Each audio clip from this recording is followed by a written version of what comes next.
Sekjen PDIP Hasto Kristianto divonis 3,5 tahun penjara dalam kasus suap pergantian antar waktu anggota DPR Harun Masiku. Lalu apakah Hasto dan juga tim hukumnya akan menerima putusan ini? Dan untuk membahasnya sudah bersama kami dari luar studio, dua orang narasumber yakni politisi PDIP, Aryo Seno Bagaskoro, serta pakar hukum pidana Untar, Heri Firmansyah. Assalamualaikum, selamat malam. Mas Seno, Mas Heri, apa kabar? Waalaikumsalam. Malam Mas Bram. Selamat malam Pak Dr. Heri. Selamat malam. Baik. Bang Aryo. Saya langsung ke Mas Seno terlebih dahulu. Jadi Mas Seno, artinya kalau tadi Pak Hasto mengatakan menerima, tapi dengan kepala tegak, artinya secara hukum akan melakukan banding atau tidak dengan putusan kali ini? Ya, terima kasih Mas Bram. Jadi selama proses persidangan yang sangat panjang ini, ada 24 kali persidangan sepanjang sekian bulan terakhir ini, itu kan sudah ada berbagai macam apa yang menjadi diskusi dan diskursus publik soal kasus hukum Mas Hasto. Tentunya bahkan di sela-sela itu juga sudah ada pertimbangan dari para pakar hukum, para guru besar termasuk para tokoh bangsa yang menyampaikan amicus curiae sebagai sahabat pengadilan soal kasus ini. Sehingga tentunya di dalam proses itu kita juga sudah melihat bagaimana peristiwa ini tidak hanya small picture gitu ya, case by case, tapi dari pertimbangan amicus curiae yang disampaikan ada persoalan lebih besar di mana di berbagai negara demokrasi itu seringkali digunakan cara-cara menggunakan kasus hukum sebagai cara untuk melawan orang-orang yang disingkirkan dari kekuasaan. Itu yang menjadi poin pertimbangan dari amicus curiae dalam the bigger picture. Oleh karena itu tentu saja sebagai partai yang diajarkan untuk taat terhadap asas hukum, Pak Hasto Kristianto tadi menyampaikan bahwa akan mempertimbangkan dan melihat betul, mengkaji secara mendalam bersama seluruh tim kuasa hukum terkait bagaimana langkah prosedur yang akan dilakukan setelah ini. Selama ini kami mengikuti prosedur hukum dengan baik, selalu taat asas, bahkan tadi di dalam suasana penuh keprihatinan itu hadir berbagai kader PDI Perjuangan dari berbagai daerah yang datang secara berbondong-bondong, secara sukarela.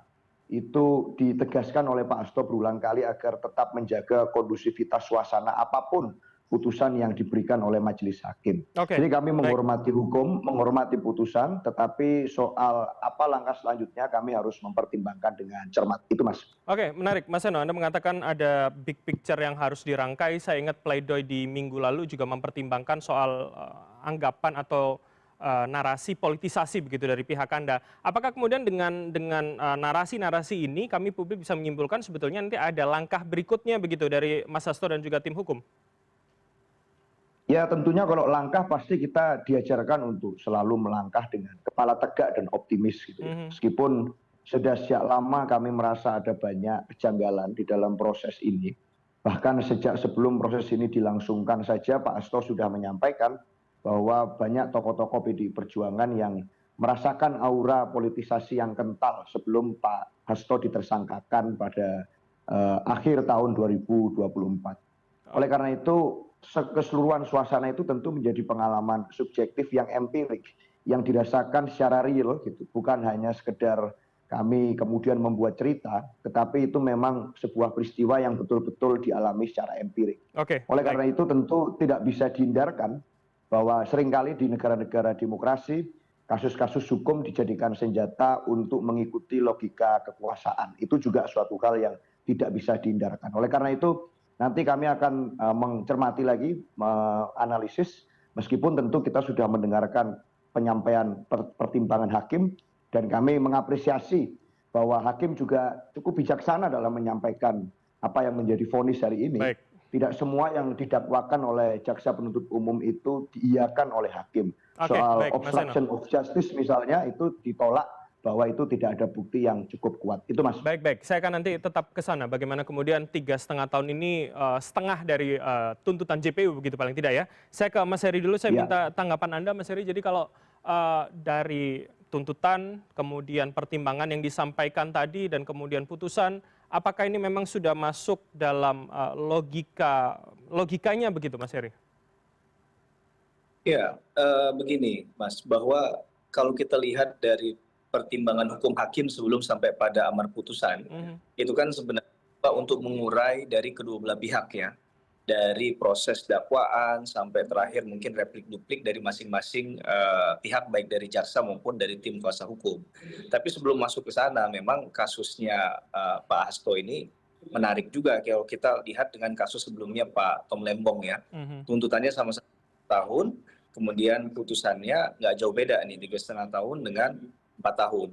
Dan bahkan hakim di pra-peradilannya Pak Hasto itu juga kemarin kan sempat tersangkut kasus pusaran korupsi ya. Nah ini bagaimana kemudian penilaian terhadap isu hukum ini, apakah kemudian ada orang juga yang akan mengkaitkan dengan putusan yang pada hari ini sudah dibacakan atau tidak gitu ya. Ini yang jadi persoalan juga sebenarnya, walaupun di kasusnya secara langsung yang disidangkan majelis hakimnya tidak ada persoalan terkait hal itu, isu-isu yang tadi begitu. Kalau dilihat dari sisi hukum hakim, memang di dakwaan pertama itu telak ya disampaikan tidak ada kaitannya dengan obstruction of justice begitu. Tapi ini seakan-akan kayak harapan yang dilambungkan tinggi ya, kemudian dijatuhkan, diterjunkan bebas ketika masuk ke dakwaan kedua, Mas. Bahwa di situ disebutkan terbukti, ada bukti chat begitu ya dari Pak Hasto yang dikaitkan dengan keterangan saksi. Nah, yang ini yang menurut saya harusnya nanti kalau memang akan mengajukan upaya hukum, apapun bentuknya, apakah banding atau langsung kasasi atau PK, itu yang harusnya dibantah, begitu ya. Catatan-catatan hakim yang kemudian meyakinkan hakim bahwa terjadi perbuatan pidana penyuapan tadi di dakwaan kedua, itu yang habis-habisan harus dibantah, ya. Hakim berkali-kali di ujung putusannya meyakinkan bahwa jaksa penuntut umum hanya menjalankan fungsinya saja. Kemudian ada independensi hakim, hakim tidak terkait dengan politik begitu ya, ada intervensi tidak ada di kasus ini, kemudian juga tidak peduli dengan pandangan yang di luar dari hukumnya saja begitu ya. Jadi hanya bicara fokus hukumnya semata begitu. Itu berkali-kali sebenarnya disampaikan di hakim di ujung putusannya.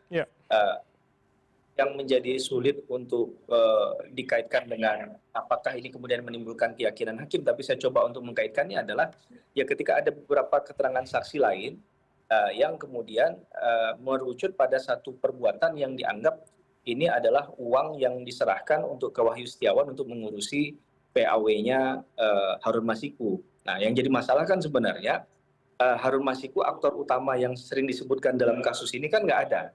Nah, bagaimana kemudian ini jadi celah hukum nggak menghukum orang sedangkan aktor utamanya nggak ada nih kan gitu. Tapi dijawab juga di putusan tadi bahwa bukan berarti kalau aktor utamanya nggak ada, ini bahasa saya aktor utamanya ya, aktor utama nggak ada bukan berarti gugur pertanggungjawaban pidananya. Nah ini yang menarik untuk dikaji. Kemudian dianggap seolah-olah baru dalam tindak pidana Pak Hasto ini, karena sebelumnya kan ada beberapa yang mereka jadi tersangka dan sekarang sudah jadi terpidana yang memberikan keterangan kesaksian juga dalam perkara ini kan. Nah, yang menjadi paling sulit dalam kasus ini adalah ketika Pak Hasto dari PDIP ini berhadapan dengan orang dari dalam juga. Karena kan awalnya ada masalah PAW yang ditentang oleh Mbak Rizky begitu ya, Mbak Rizky Aprilia. Kami dapat poin Anda, Mas Heri.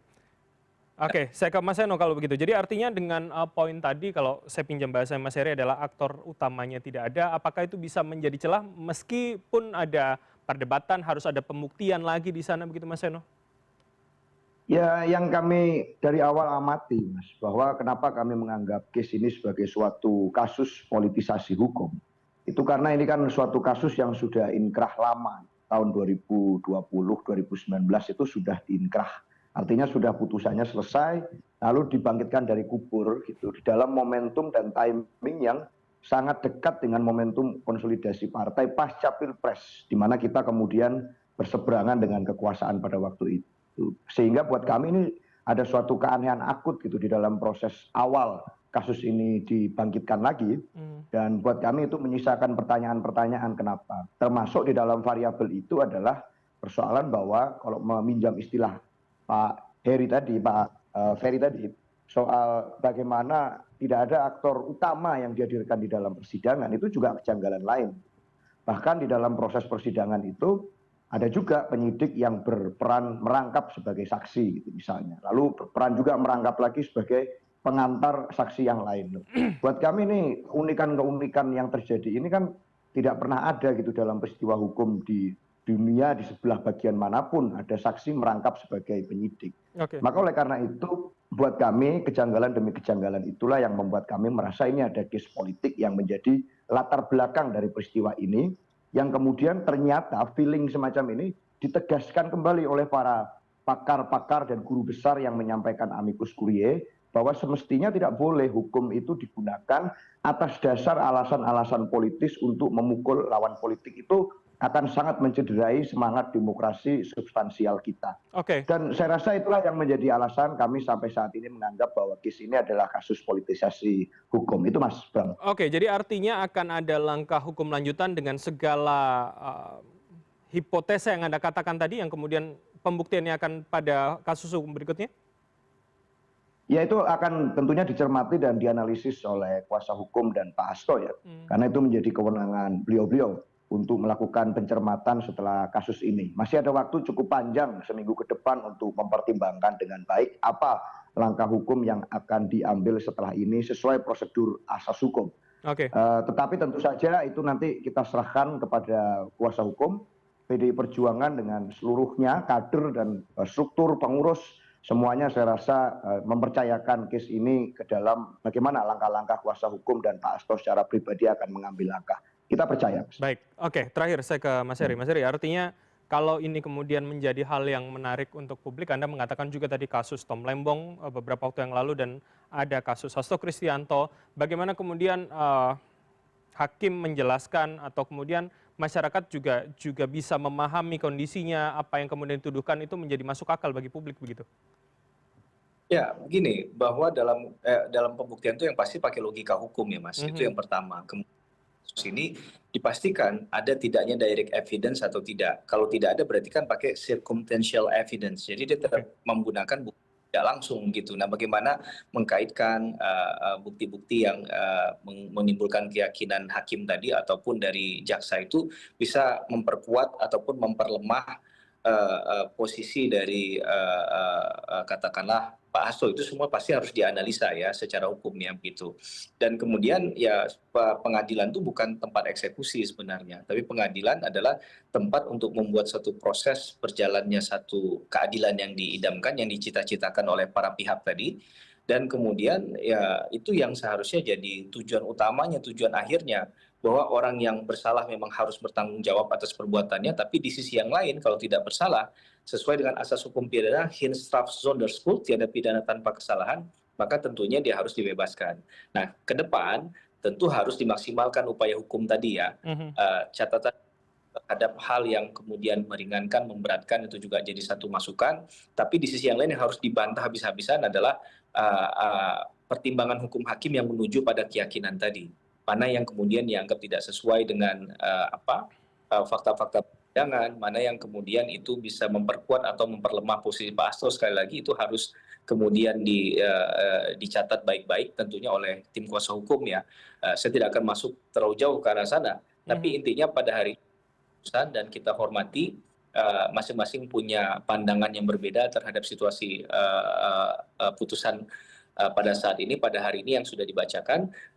Tapi tentunya hak hukum untuk kemudian melakukan upaya hukum itu harus tetap diperhitungkan oleh Mas Hasto ya, agar kemudian bisa membuktikan bahwa yang dianggap chat yang disebutkan dalam persidangan itu tidak ada kaitannya dengan Mas Hasto. Karena itu kan berapa kali kalau kita perhatikan di dalam pembuktian itu ada keterangan saksi yang singkat aja ditanya, misalnya bagaimana sih cara balasnya komunikasi WA tadi, ada kata oke nggak di situ. Nah, ketika dikatakan oke, kemudian dikaitkan dengan bukti tadi. Ya ini seharusnya menurut saya cermat dalam persidangan untuk ketika jaksa menyasar ke arah sana, yaitu harusnya kan poin tadi harus dibantah bahwa itu hal yang biasa dan tidak selalu juga misalnya Mas Hasto itu menggunakan kata oke. Nah, narasi-narasi kecil tadi pada ujungnya mencoba untuk meyakinkan hakim bahwa ini memang bukti chat yang koordinasi, ada kerjasama di antara Mas Hasto dengan saksi lain yang sebenarnya sudah menjadi terpidana dalam perkara ini. Jadi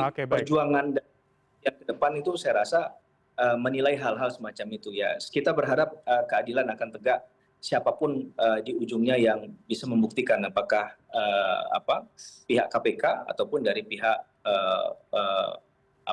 dari pihak tim kuasa hukumnya Pak Hasto atau Pak Baik. Hasto sendiri yang punya langsung dalam perkara ini. Begitu. Oke, berarti artinya kunci adalah di pembuktian begitu ya pada proses hukum apapun. Terima kasih atas waktu dua orang narasumber, ada Mas Heri Firmansyah, pakar hukum pidana Universitas Tarumanegara, serta Mas Seno Bagaskoro, politisi dan juga jubir PDP telah bergabung sama kami. Selamat malam, sehat selalu semuanya. Malam Mas Bram, makasih. Terima Pak Heri, makasih.